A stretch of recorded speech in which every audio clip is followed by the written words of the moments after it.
হাজারো হতাহত ছাত্র জনতার আত্মত্যাগের বন্ধনে বাংলাদেশের পক্ষের শক্তির মধ্যে জাতীয় ঐক্য গড়ে উঠেছে।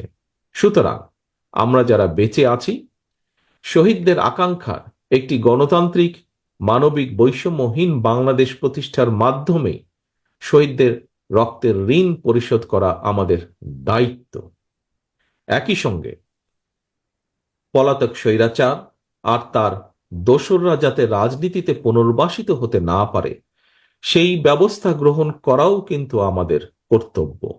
এজন্যই যথাযথ আইনগত এবং রাজনৈতিক পদক্ষেপ নেওয়া প্রয়োজন বলে আমরা মনে করি। পলাতক মাফিয়া খুনিদের পুনর্বাসন ঠেকাতে তাদেরকে একদিকে আদালতে বিচারের মুখোমুখি করা প্রয়োজন, অপরদিকে তাদেরকে অবশ্যই জনগণের আদালতের রাজনৈতিক বিচারে প্রত্যাখ্যাত হওয়ার পরিস্থিতিতেও ফেলতে হবে। যদি এই দুয়ের সমন্বয় ঘটাতে পারি আমি দৃঢ়ভাবে বিশ্বাস করি গণবিরোধী বিতাড়িত অপশক্তি বাংলাদেশের রাজনীতিতে আর মাথা তুলে দাঁড়াতে সক্ষম হবে না।